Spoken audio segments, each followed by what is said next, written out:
그리고 책의 표지 감촉이 너무 좋습니다. 장치를 죽이는 것보다 평생 공포 속에 살게 하는 것이 더 재밌지 않겠어요? 작가가 정말 영리하게 사건을 배치하고 연결시켜 놓았습니다. 여러 이야기를 하였지만 이 책 역시 재밌습니다. 안녕하세요. 호러와 미스터리, 스릴러를 사랑하는 남자 책 호스터 이프로입니다. 오늘 소개드릴 책은 대만 소설인 조우동님의 무차별 살인법입니다. 저는 이 책을 찬옥게이님이 강력 추천한다고 해서 고민 없이 골랐습니다. 그럼 책을 보겠습니다.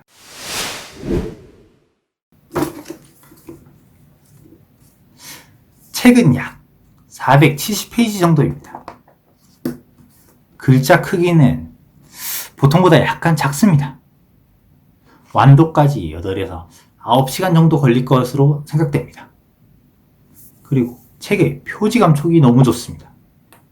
약간 천을 만지는 듯한 느낌이랄까?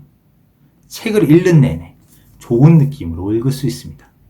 표지는 오른쪽 상단에 크게 제목이 적혀 있고 가운데 부분에 약간 양각으로 선명하게 빨간 마스크를 쓴 사람이 있습니다.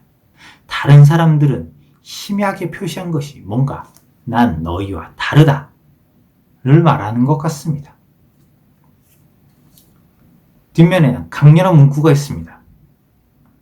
책을 구입하게 만들 수밖에 없는 문구입니다.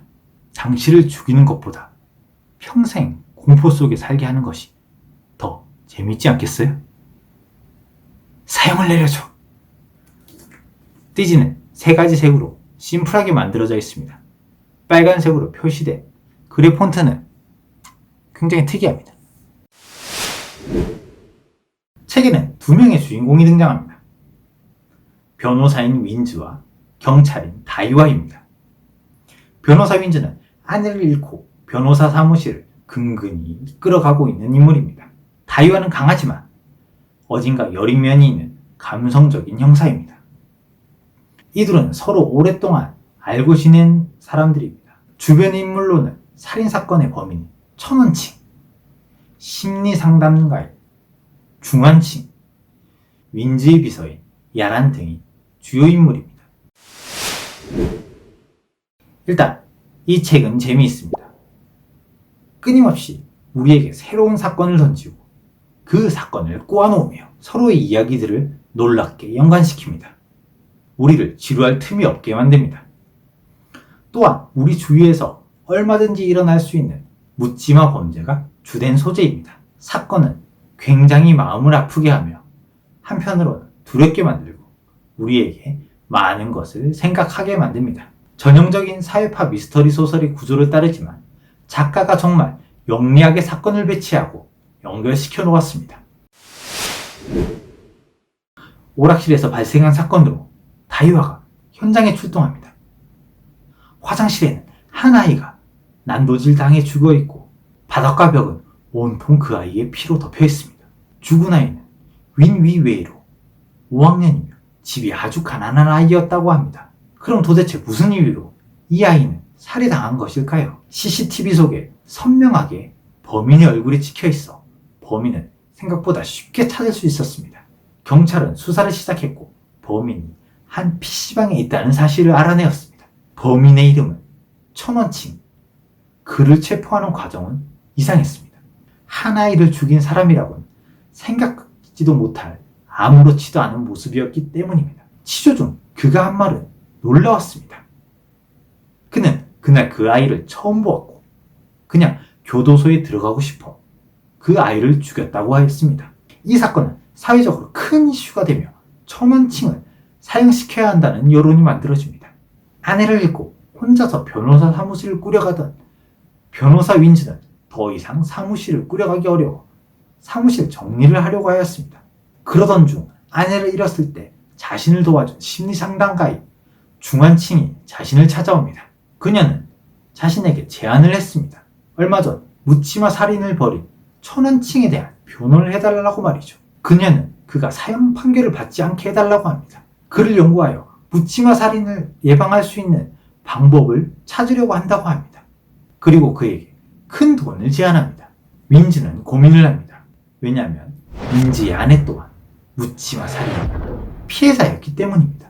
윈즈의 아내는 임신 중 지하철에서 어떤 사람이 밀어버려서 사망했습니다. 어떻게 보면 윈즈 또한 묻지마 살인 사건의 피해자입니다. 그런 그이기 때문에 피해자의 입장에서 천원칭을 좀 더 잘 변호할 수 있을 것이라고 합니다. 수많은 고민 끝에 그는 그녀의 제안을 수락합니다. 그리고 천원칭의 변호를 맡습니다. 시간이 흘러 1차 재판이 있는 날이 되었습니다. 많은 우여곡절이 있었지만 윈즈는 성실하게 일을 하였고 천원칭의 변호를 위해 최선을 다하고 있었습니다. 하지만 천원칭은 재판 도중 판사에게 말합니다. 사형을 내려줘. 책은 총 6개의 장으로 이루어져 있습니다. 각 장의 화자는 윈즈와 다이와입니다. 그리고 각 장에는 트리거 역할을 하는 사건들이 등장합니다. 여기서 트리거란 제가 사용하는 용어입니다. 사건의 분위기를 전환시키며 지금까지 우리가 예측하고 어떤 식으로 사건이 전개되겠구나 하는 이야기의 방향을 틀어버리는 대사나 행동을 말합니다. 이런 트리거가 각 장에 잘 배치되어 있어 사건을 뒤집고 환기시키며 새로운 국면을 맞이할 수 있게 만듭니다. 첫 번째, 무차별 살인법에 대한 내용입니다. 무차별 살인이란 아무런 감정이나 그 사람과의 연결고리 없이 특정되지 않는 인물에 대해 살인을 저지르는 행위를 말합니다. 하지만 이 책을 읽고 난 후 제가 내린 결론은 이유 없는 살인은 없다 입니다. 두 번째, 억지 사랑입니다. 변호사 윈즈와 야랑 간의 로맨스는 사실 책을 읽는 내내 어색했습니다. 굳이 넣을 필요가 있었을까 하는 생각이 들었습니다. 물론 야랑과 윈즈와의 관계 또한 사건과 연관이 있습니다만 개인적으로 없었으면 더 좋았지 않았을까 싶습니다. 세 번째, 대만 소설이라는 점입니다. 물론 이건 번역서라면, 아니 그 나라 문화에 익숙하지 않다면 느낄 수밖에 없는 것입니다. 사람의 이름이 너무 어렵습니다. 주요 인물인 윈즈와 다이와는 그나마 괜찮습니다. 다른 사람의 이름은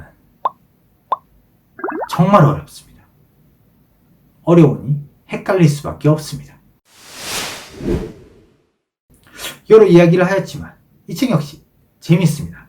작가가 너무 영리하게 사건을 배치했고 연결해 놓았기 때문에 지루함 없이 책이 전개됩니다. 또한 강렬한 대사와 예측할 수 없는 행동들이 독자로 하여 긴장감을 불러일으키는 장치로 작용합니다.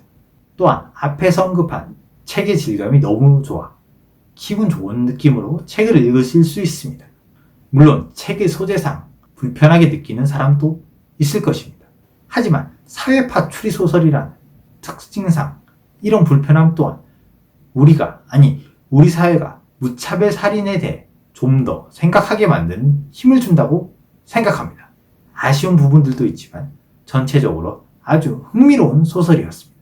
이제 대만 소설 또한 눈여겨볼 필요가 있을 것 같습니다. 오늘 소개드린 책은 블루홀6에서 출간된 저우둥님의 무차별 살인법이었습니다.